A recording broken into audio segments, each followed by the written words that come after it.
It's a dark and cold winter's night in northern Russia.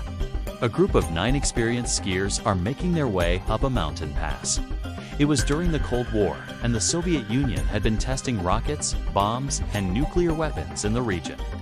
As they made their way through the mountains, the group set up camp in a clearing at around 10 p.m. One of the group, Yuri Yudin, left the group early due to an infected leg wound. At the time, the Soviets were testing rocket engines in the nearby town of Salsk. Some believe that the group could have been caught in the blast radius of one of these tests. It's possible that the blast could have knocked them over and sliced open their tents like the can of a beer. According to Russian folklore, the Yeti lives in the northern Urals. Some believe that the Yeti attacked the group, killing 9 of them and eating their bodies. After all, the Yeti is said to be a massive, hairy, human-like creature with enormous strength. It would be beyond the realms of possibility that the Yeti killed the group and then took their bodies back to its lair. On top of that, the locals had previously reported seeing a large ape-like creature roaming the hills. Furthermore, when the search party arrived at the scene, they saw large footprints in the snow, which looked like they had been made by a big cat or a bear. There were also strange, oddly shaped sticks that appeared to have been used as spears. Could the Yeti have used these as weapons? It's possible. Then there's the fact that 2 of the recovered bodies had strange injuries, including gashes on their legs, which could have been caused by sharp claws. Again, it's possible that the Yeti is responsible here. Lastly, the hair samples taken from the bodies match the hair of a local Yeti, according to a DNA analysis carried out in 2019. Of course, the Yeti is a creature of myth and legend, so it's difficult to say whether it actually exists or not. So, although the DNA evidence is compelling, it doesn't necessarily point to the Yeti. Perhaps this particular Yeti was just an incredibly big, hairy wild man who lived deep in the woods. This would explain why 2 of the bodies were never recovered. It seems as though we may never know what happened to the skiers on that frozen night. Even stranger is the fact that 2 of the bodies were never recovered. Maybe they were taken by a UFO, or maybe they were taken by the Yeti. It's impossible to say for sure. The Soviets could have simply covered them up, blaming it on a botched military experiment. Unfortunately for this theory, the group died too far away from the testing site for this to be possible. He set up his tent about 100 meters from the others. Scientists have discovered that extremely low-frequency sounds can cause nausea, anxiety, and panic attacks.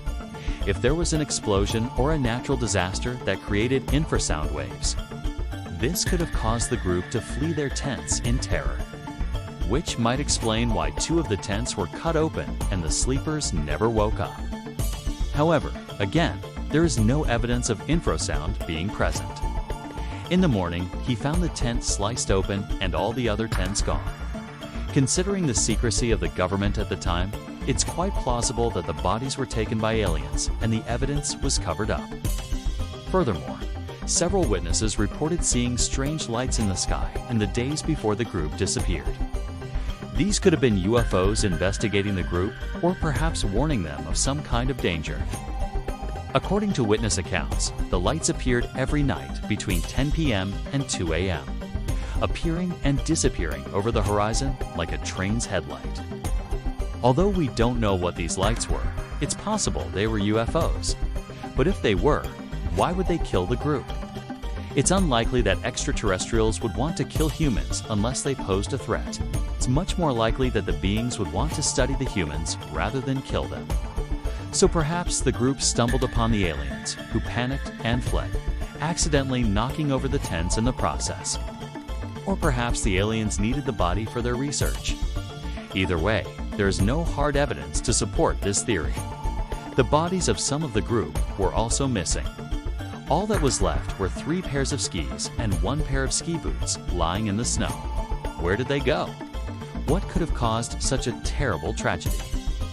They're making good time until suddenly a wall of snow comes crashing down on them, trapping them at an altitude of nearly 3,000 feet. Their tent was completely destroyed and one of them was only half dressed. This suggested they had fled the tent in terror of something. But why? To this day, it's still not known exactly what happened to the group.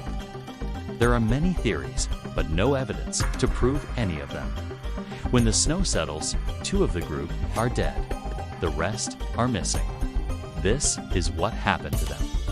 On February 1960, 9 experienced skiers set off into the northern Ural Mountains. The authorities eventually recovered the bodies of 2 of the missing skiers. The first theory is the most widely accepted. It's the avalanche theory.